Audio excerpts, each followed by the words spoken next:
Bienvenidos a esta segunda sesión de tarde, hora complicada, me consta, que ha hecho estragos en el público, que va a estar dedicada a la repercusión internacional de la Revolución Rusa. Hasta ahora hemos estado hablando fundamentalmente de los aspectos estrictamente nacionales o estrictamente rusos o soviéticos de la Revolución. Esta segunda sesión lleva por título Primero Europa, luego la Revolución Mundial, y apunta efectivamente a la proyección internacional de este fenómeno que, como habrán podido ya comprobar, desbordó desde tiempos muy tempranos, desde prácticamente el primer momento, las fronteras de Rusia y del Imperio ruso. Para ello lo vamos a hacer en primer lugar con una conferencia, después tendremos un pequeño descanso y luego seguirán unas comunicaciones, en concreto tenemos 4 comunicaciones a cargo de otros tantos colegas que abordarán distintos aspectos más pormenorizados de esta cuestión. Sin perjuicio de presentar después a nuestros comunicadores, me corresponde ahora presentar al ponente, al compañero que va a ocuparse de enmarcar esta cuestión y de desarrollarla con una mayor amplitud. Concretamente tenemos el gusto de contar con nosotros con Mikhail Rossisky, es miembro de la Embajada, es funcionario de la Embajada de la Federación Rusa en España y es además, por su propia formación, historiador, de tal manera que vamos a tener la oportunidad de compartir con él un análisis desde 2 puntos de vista complementarios, distintos pero complementarios de esa cuestión. Sin más, por lo tanto, le cedo la palabra con mucho gusto y tengo entendido que va a haber una presentación de PowerPoint, así que me apartaré para no molestarles a la visión. Muchísimas gracias por su presencia. Pues, queridos amigos, quizás algunos de ustedes se quedaron algo perplejos al ver el título de mi intervención de hoy, que de verdad puede que suene algo paradójico.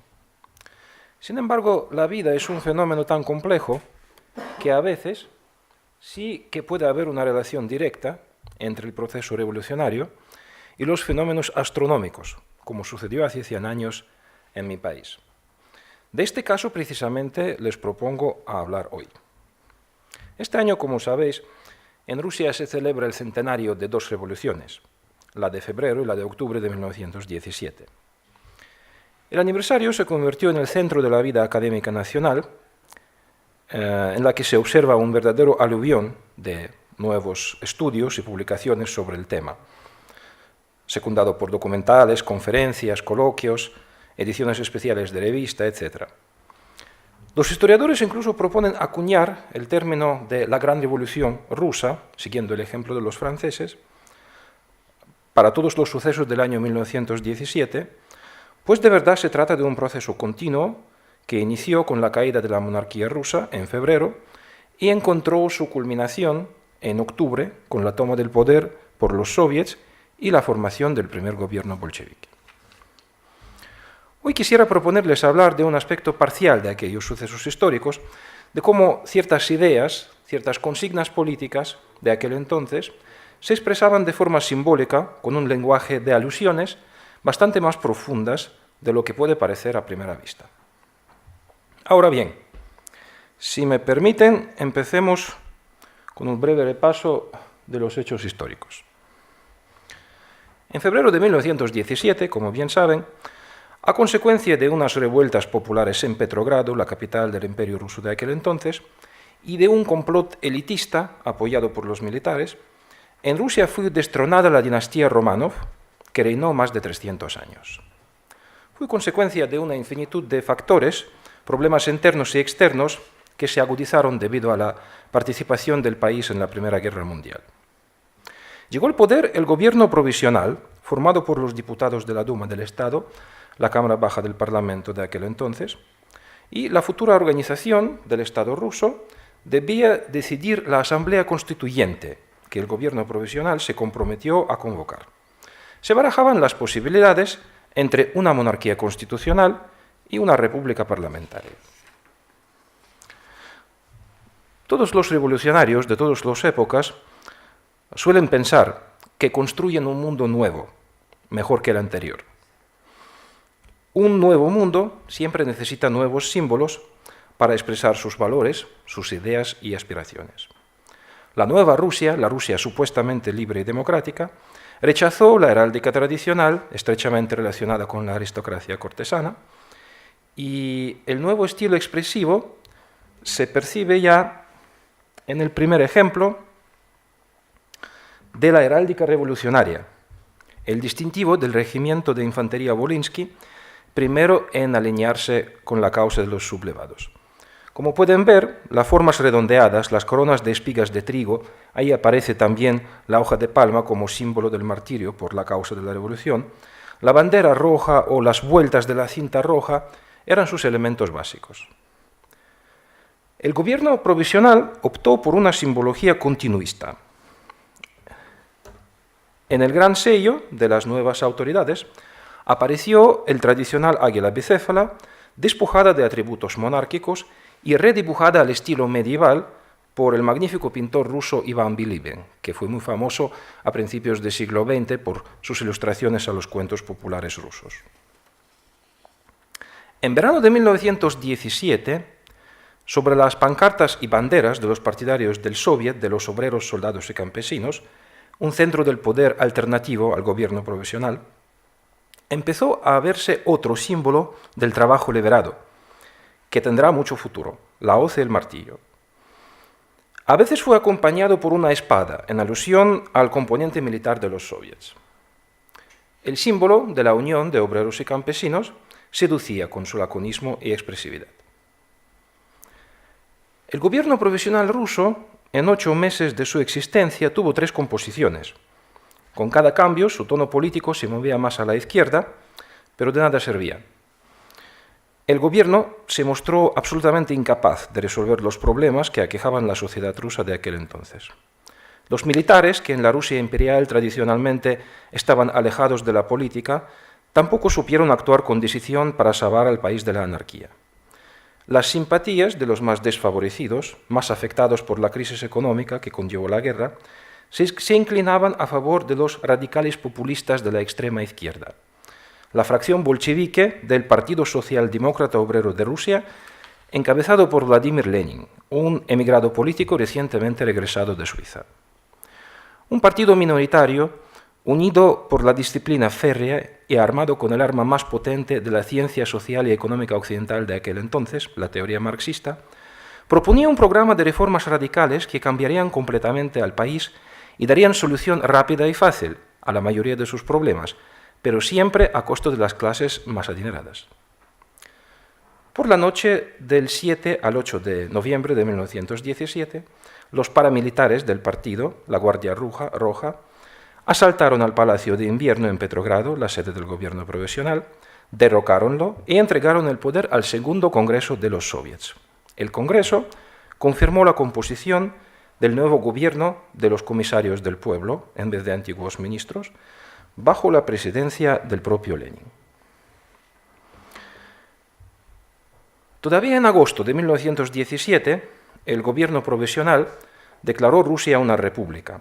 Con bolcheviques, el nombre oficial del Estado fue cambiado por la República Soviética Federativa Socialista de Rusia. En los primeros meses de su existencia, el gobierno de los comisarios del pueblo no tenía mucho tiempo para ocuparse de los símbolos.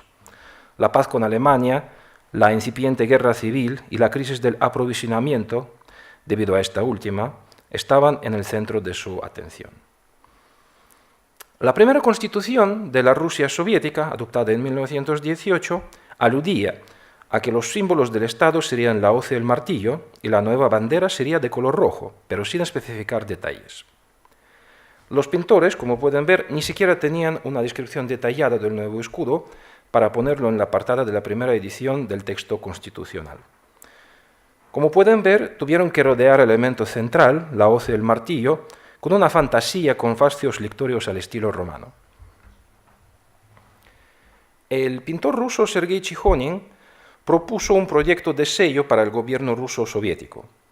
En él aparecían la hoz, el martillo y una espada, en alusión a la composición inicial de los soviets, como ya hemos dicho, sobre una especie del escudo decorativo rodeada por la corona de espigas de trigo y la consigna de Marx, proletarios de todos los países unidos, por debajo. Lenin aprobó el proyecto en general, pero se opuso enérgicamente a la espada. En fin, decía, los soldados son los mismos obreros y campesinos desplazados de uniforme, pero solo en tiempos de guerra, un periodo algo anormal en la vida de una nación. Cuando se acabará, no hará falta ninguna espada. Así que al final fue aprobada la versión más pacifista, que con pequeñas modificaciones sirvió de escudo de la República Federativa Rusa como parte del Estado soviético hasta 1991. A principios de 1918, a consecuencia de la paz con Alemania, el antiguo ejército imperial ruso, que perdió toda su capacidad bélica, fue disuelto. Pero la guerra civil, en la que inmediatamente se sumergió el país, dictó al gobierno bolchevique la necesidad de crear las fuerzas armadas propias. El brillante orador y respetado líder revolucionario Lev Trotsky, nombrado comisario de guerra y de la Marina, fue encargado de su organización. Así nació el Ejército Rojo de Obreros y Campesinos. En la guerra civil, los rojos y blancos, los que se les oponían, llevaban los uniformes casi idénticos. Los blancos solían utilizar los antiguos distintivos imperiales, incluida la tradicional escarapela de colores de la Orden de San Jorge, negro y naranja. Los rojos tuvieron que inventar algo propio. En marzo de 1918, el comisario del Pueblo de Guerra y de la Marina aprobó el diseño de un distintivo, que luego pasó a ser una nueva escarapela, para los efectivos del Ejército Rojo, en forma de una estrella roja de 5 puntos que llevaba las imágenes del martillo y del arado. Las debían llevar en sus gorros todos, desde el comisario Trotsky hasta el último soldado. Ahí, por ejemplo, pueden ver la imagen de mi propio abuelo, tomada en 1919, pues un zapador del Ejército Rojo que lleva precisamente esa estrella en su gorro de plata. ¿Por qué el arado y no la hoz? Eso, a decir verdad, está muy poco claro. Quizá porque la hoz parecía a los campesinos rusos una herramienta arcaica de los tiempos de sus abuelos y un arado se concebía como un símbolo del progreso. Es curioso, pero en algunos casos la estrella roja fue acompañada por otro símbolo antiquísimo, muy utilizado después, durante el siglo XX, la esvástica. Advierto que las siguientes imágenes que les voy a mostrar pueden herir la sensibilidad de los seguidores de la ideología comunista, así que si los hay en esta sala, camaradas, afrontad la verdad histórica con coraje, como Lenin y Stalin nos enseñaron.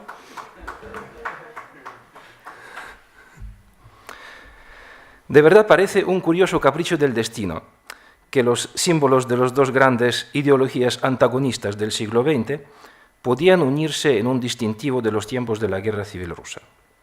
Estos, los que ven, son los distintivos de la caballería calmuca del Ejército Rojo. El pueblo calmuco, un pueblo nómada que salió de China en Alta Edad Media, se asentó no lejos del estuario del río Volga y del mar Caspio, y por ahora es el pueblo budista que vive más al oeste del centro tradicional de la propagación de esta religión. La esvástica, un tradicional símbolo budista de renovación de los tiempos, iba en consonancia con las ideas revolucionarias. Estos distintivos se conocen por una sola ordenanza, emitida por la Comandancia del Frente de Sudeste de la Guerra Civil Rusa en 1919. Era precisamente la zona vecina al mar Caspio. Allí la esvástica es llamada estrella LUNGTN. Dios sabrá lo que eso significa en realidad, porque aparece una sola vez en un solo documento y ni siquiera sabemos si las siglas son del idioma ruso o puede que del calmuco también. Como pueden ver, ambos símbolos que completaban uno al otro en los distintivos de la caballería calmuco, por lo visto, deberían de una u otra manera aludir a la idea del progreso, del cambio.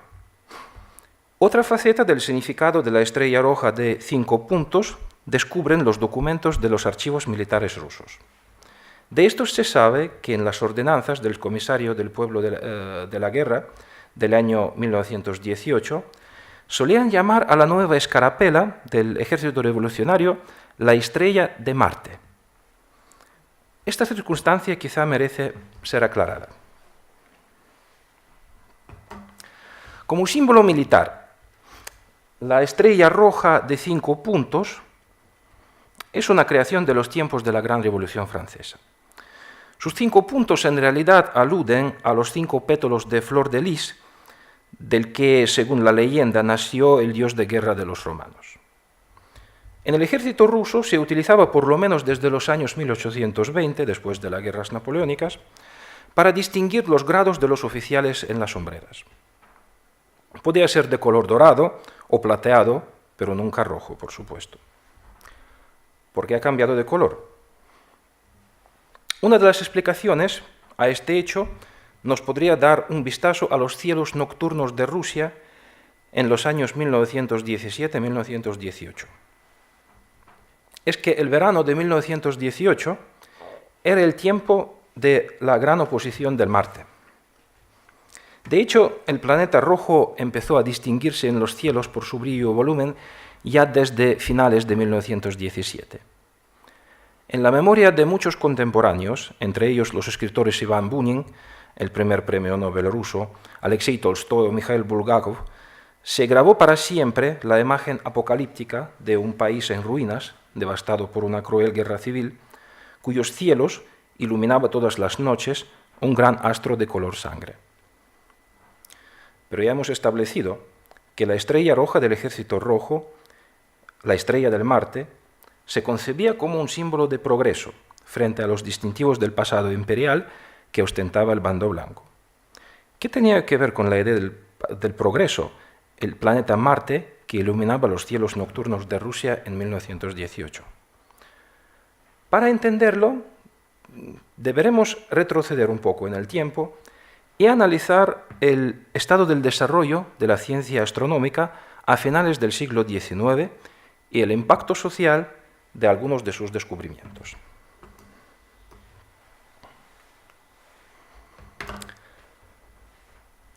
La gran oposición del Marte de 1892 dio origen a una verdadera fiebre marciana en los círculos académicos occidentales. En 1895 salió el libro Marte del astrónomo norteamericano Percival Lowell, que afirmaba que los canales marcianos descubiertos por el italiano Giovanni Schiaparelli en 1877 no eran otra cosa sino gigantescas obras hidrotécnicas, un claro indicio de que el planeta vecino alberga una civilización tecnológicamente avanzada.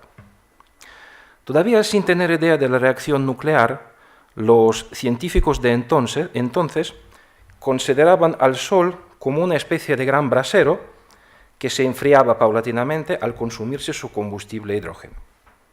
Por tanto, pensaban, Marte se formó y se enfrió antes de la Tierra, y el proceso evolutivo de la vida allí también podía empezarse antes. Por tanto, la hipotética civilización marciana debería ser más antigua que la terrestre y su avance tecnológico, por tanto, podría ser absolutamente fabuloso. En 1897, el escritor británico Herbert Wells, con su Guerra de los Mundos, por primera vez en la historia de la literatura, abordó el tema de una invasión extraterrestre. Sus marcianos, con una rapidez asombrosa, se convirtieron en un fenómeno de la cultura de masas a escala universal. Los nuevos descubrimientos astronómicos calentaban aún más los ánimos. Durante la gran oposición del año 1909, Percival Lowell anunció el descubrimiento de un nuevo canal marciano que aparentemente no existía antes y no fue registrado durante la oposición anterior. Los periódicos americanos y luego europeos, los periódicos serios y reputados, salieron con títulos que hoy nos suenan absolutamente sensacionalistas. Los marcianos acabaron de construir un nuevo canal.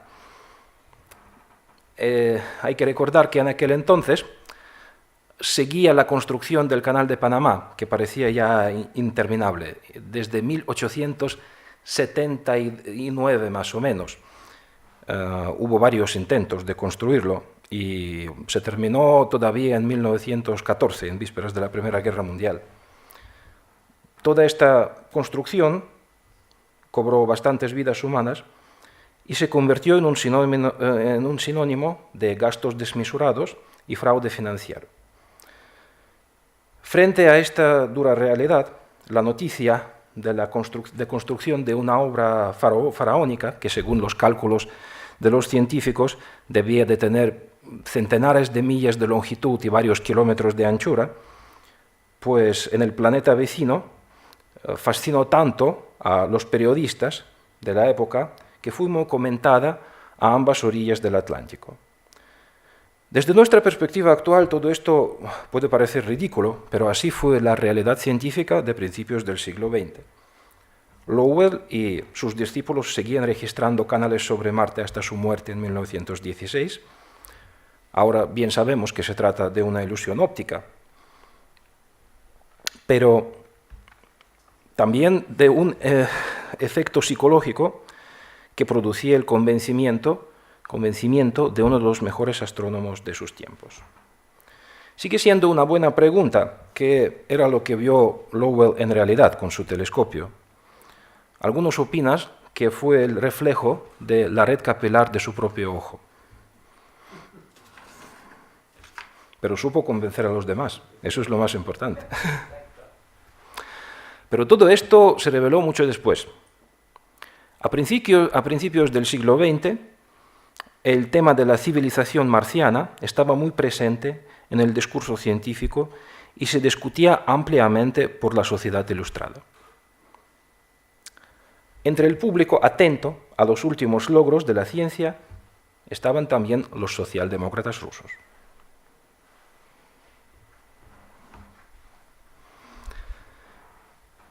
Como todos los progresistas, divinizaban la ciencia, pero sacaban sus propias conclusiones de los descubrimientos de los científicos. Si Marte alberga una civilización más antigua, razonaba, entonces los conflictos sociales que aquejaban al mundo capitalista de sus tiempos allí deberían estar resueltos hace algunos siglos.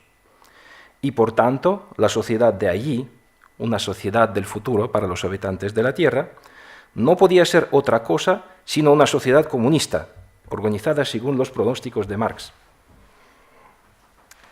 El propio Lenin, que desde la derrota de la primera revolución rusa de 1905 vivía como emigrado político en Francia, estaba atento a ese tema.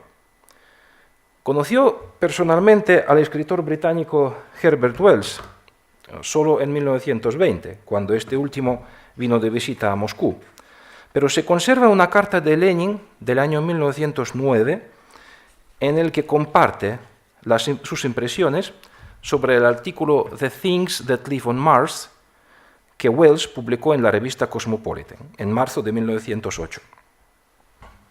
En español esto sería algo como criaturas que habitan en Marte, o sea, como lo hace Stephen Hawking crecientemente, pues especulaba sobre el aspecto que podían tener los habitantes de otro planeta.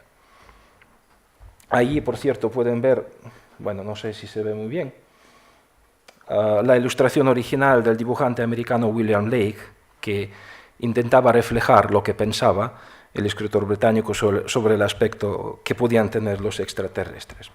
Pues Lenin leyó todo esto y en el texto que compara a los marcianos de Wells, menciona a un cierto autor nuestro.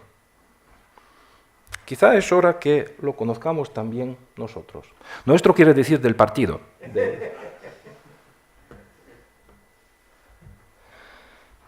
Pues les presento a Alexander Bogdanov, un médico ruso, flamante revolucionario y miembro del partido de Lenin desde 1896. Su verdadero apellido era Malinovsky, pero en la clandestinidad revolucionaria todos solían usar seudónimos para despistar a la policía zarista. Era natural de la gobernación de Grodno, actualmente en Bielorrusia. En el seno del partido fue considerado uno de los ideólogos del socialismo. También fue un talentoso escritor y propulsor de nuevas ramas de investigaciones científicas. Ahí aparece en una foto hecha en 1912 en la isla italiana de Capri, donde aparece jugando al ajedrez con Lenin, llegado de Francia y vestido de un buen burgués parisino, y el escritor Máximo Gorki. Después del triunfo de la Revolución, desde 1926, Bogdanov encabezaba el Instituto Científico de Transfusión de Sangre, poniendo ahí a prueba algunas de sus teorías médicas. Como un buen científico comunista, experimentaba sobre sí mismo y murió mártir de la ciencia durante la 11ª transfusión de sangre en 1928. Su contribución a la literatura rusa, y en particular a la ciencia ficción, por ahora está completamente olvidada. Pero una de sus novelas, de principios del siglo XX, hizo época. En 1908, una editorial extranjera, obviando la censura zarista, editó y luego clandestinamente llevó a Rusia la primera tirada de la novela de Alexander Bogdanov que se tituló La estrella roja.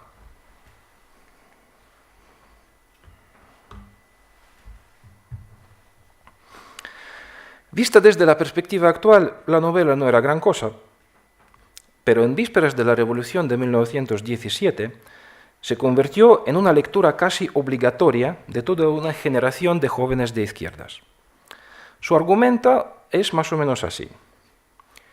En un ambiente clandestino de los revolucionarios de San Petersburgo, que bajo la continua amenaza de arresto están reuniendo armas y explosivos para la próxima sublevación popular contra el régimen, desde algún tiempo aparece un personaje extraño, mitad ingeniero, mitad filósofo, que se destaca entre los revolucionarios por su conocimiento y racionalidad de sus pareceres.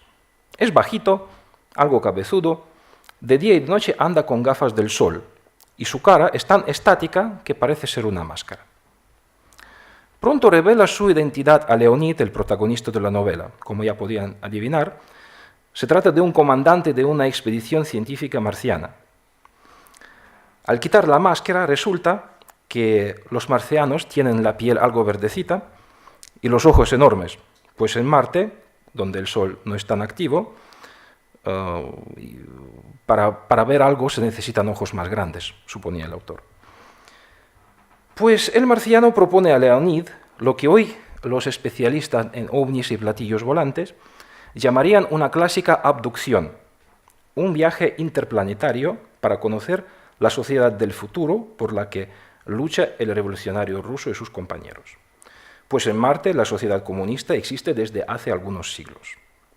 El ruso, por supuesto, consiente y sube al bordo de la nave espacial extraterrestre.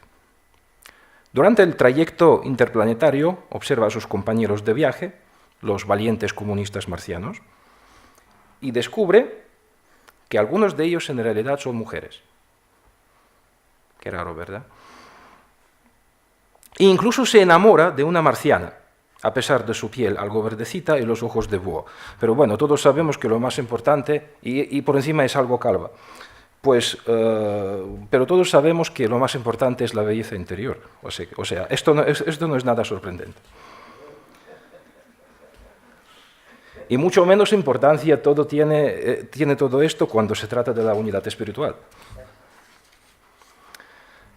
Pues la descripción del Marte, donde reina una civilización tecnógena altamente desarrollada, a mi modo de ver es la parte más aburrida de la novela, pues porque describe muchas cosas tecnológicas y pueden imaginar que para describir algo que hoy llamaríamos el cine en 3D, el autor de principios del siglo XX le hacían falta 3 páginas como mínimo.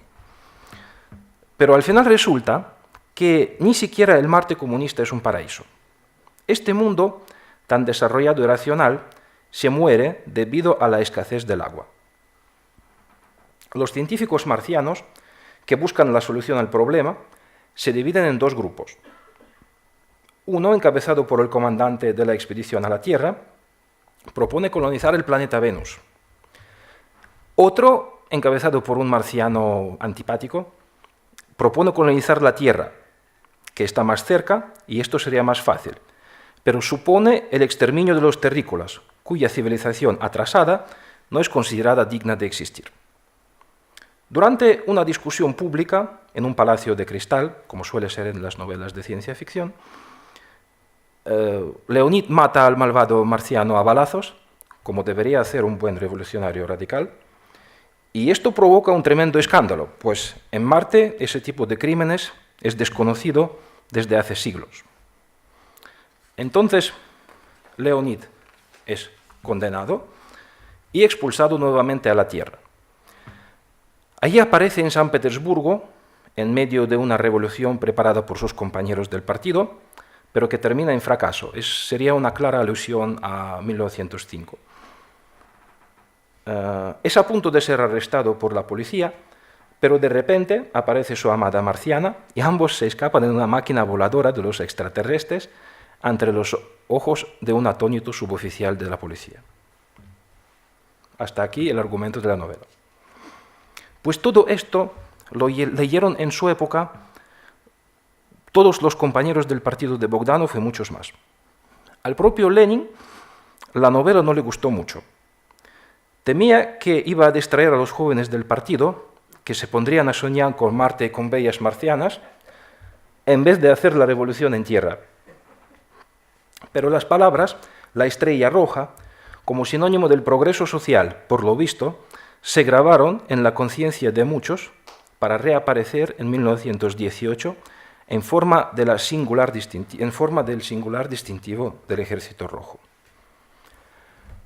Ahora bien, en diciembre de 1922, finalizada la Guerra Civil, las 4 repúblicas soviéticas creadas en el territorio del antiguo Imperio ruso, las federaciones rusa y transcaucásica y las repúblicas ucraniana y bielorrusa, firmaron en Moscú el Tratado de la Unión de las Repúblicas Socialistas Soviéticas, creando así un nuevo Estado. La primera constitución de la URSS, adoptada en 1923, contenía la descripción detallada del escudo del nuevo país, compuesto de todos los elementos presentes en la heráldica revolucionaria desde 1917. Corona de espigas de trigo, vueltas de la cinta roja, la hoz y el martillo y el lema sobre los proletarios. El escudo de la URSS fue fruto del trabajo de un equipo de pintores encabezado por Iván Dubasov. Se conoce bien la evolución de muchos proyectos iniciales, sabemos cuándo y por sugerencia de quién fue añadido uno u otro elemento. Por ejemplo, originalmente el escudo tenía que ser coronado por las siglas URSS, pero a mediados de 1923 un funcionario del Comité Central del Partido Comunista escribió sobre el dibujo estrella en vez de letras. Lo que no se conoce es la inspiración de todo el conjunto. Y lo que ya sabemos permite deducir que el escudo soviético encaja perfectamente en el Idearium bogdanoviano y su novela La Estrella Roja, que sin duda alguna conocían todos los que trabajaban sobre el proyecto. Prueba de ello la encontró por pura casualidad en los años 90 del siglo pasado el escritor ruso Alexander Lazarevich. Contemplando el escudo soviético, se preguntó si los 2 cuerpos celestes que figuran en él y la estrella roja en la parte de arriba se relacionan de manera alguna entre sí. Se le ocurrió medir la distancia entre los centros de los 3 elementos del escudo y el resultado fue absolutamente asombroso. La distancia entre el centro del disco solar y la estrella resultó 1,5 veces más grande que la distancia entre el mismo y el centro del globo terráqueo. ¿A qué alude todo esto? Como es sabido, la posición de las órbitas de planetas en el sistema solar obedece a ciertas reglas. Ahora, gracias al telescopio Hubble, sabemos que se extiende también a otros sistemas solares, o sea, es una regla universal. La ley Titius-Bode, descubierta por 2 sabios alemanes en el siglo XVIII, relaciona la distancia de un planeta de su astro con el número de orden del planeta según la fórmula simple reflejada allí. La distancia entre el Sol y la Tierra hoy es universalmente denominada unidad astronómica. La distancia del Sol al Marte, en perfecta correspondencia con la ley Titius-Bode, equivale a 1,5 unidades astronómicas. Y es esta proporción precisamente la que vemos en el escudo soviético. Como pueden ver, el lenguaje matemático es bastante elocuente. Esto nos permite afirmar con certeza que el escudo de la URSS fueron reflejados no 2 sino 3 cuerpos celestes, Sol, Tierra y Marte, en situación de oposición. La estrella roja, en la parte de arriba, con un fundamento bastante serio, debe ser interpretada como alusión al Marte. Ahora bien, para terminar, intentemos analizar el significado de todo el conjunto de los símbolos que componen el escudo soviético. En primer lugar, lo que se destaca es su carácter universal. Más que el escudo de un país, parece ser un símbolo de la humanidad unida. A esto alude la cantidad de vueltas de la cinta roja con la consigna de Marx. Originalmente tenía inscripciones en 6 idiomas, luego en 11, luego en 15, por la cantidad de repúblicas que formaban parte de la URSS. Pero serviría también para poner allí la misma consigna en las principales lenguas de la Tierra. El ascenso, desde abajo para arriba, sugiere el movimiento de la humanidad unida por el trabajo libre, que simboliza en la hoz y el martillo, del pasado al futuro, del Sol, que simboliza el origen de la vida, al Marte, donde, según Alexander Bogdanov, habitaba la civilización comunista. La inclinación del globo terráqueo en el escudo indica que en el hemisferio norte es una noche de invierno. Quizá una alusión a la noche del asalto del Palacio de Invierno en Petrogrado, en 1917. En 1971, la sonda soviética Mars 3 consiguió el primer aterrizaje suave sobre el suelo del planeta rojo, llevando allí un banderín metálico con el escudo de la URSS. Pero por aquel entonces Marte ya no despertaba ningún interés público, como en los tiempos de Percival Lowell. Las anteriores sondas Mars soviéticas y las americanas Mariner ya transmitieron desde sus órbitas las imágenes de un planeta desierto, cubierto de polvo del color de hierro oxidado. Para el mayor desengaño de la humanidad resultó que ni los crueles y astutos marcianos de Wells, ni los comunistas marcianos de Bogdanov, ni ningún otro marciano cualquiera jamás existieron. Tampoco resultó viable el proyecto de una globalización al estilo comunista en la Tierra. Varias generaciones después, los nietos y bisnietos de los revolucionarios de 1917 desmantelaron lo que quedó del audaz experimento social soviético, por el triunfo del cual lucharon tanto Lenin como Bogdanov y sus otros compañeros del partido. Es realmente curioso observar cómo desde los tiempos de Platón la humanidad sueña con una organización social justa y equilibrada. Pero la naturaleza humana es imperfecta y existe a la excesiva ordenación. Lo que parece lógico y perfecto en teoría, en la práctica, debido a la imperfección del material de construcción, se convierte en un asfixiante campo de concentración. Pero el problema de la justicia social sigue en pie en el mundo actual tanto como hace 100 años. El concepto de los derechos y libertades inalienables al ser humano se ha desarrollado mucho durante el siglo XX, pero a pesar de el mundo nuestro por lo general sigue siendo injusto tanto en Moscú como en Nueva York, como en París, en Karachi o en Nairobi. La diferencia principalmente solo está en el estilo. Así que sospecho que nos esperan en el futuro nuevos proyectos y intentos de reformismo social. Lo importante es que tengan núcleo positivo, persiguiendo el fin de mayor desarrollo social, la propagación del saber y el mejoramiento de las condiciones de la vida humana, sin depender de los caprichos y anhelos secretos de algunos políticos ambiciosos y irresponsables. Eso es el principal mensaje que les quise transmitir hoy, así que muchas gracias a todos los que supieron soportar al conferenciante hasta el final. Les había anunciado que íbamos a hablar de la proyección internacional de la Revolución Soviética. Habrán podido comprobar que me quedé notablemente corto. Nuestro ponente ha tenido la amabilidad de también ser un poco más breve de lo que en un principio habíamos pensado. Según el esquema del programa que tenemos aquí, deberíamos de hacer un descanso de 5:30 a 5:45. Si nadie de los organizadores me dice lo contrario, hacemos este descanso de 5:15 a 5:30 y ganamos 15 minutos para los 4 compañeros que vendrán a continuación. Muchas gracias, nos vemos dentro de unos instantes. Muchas gracias.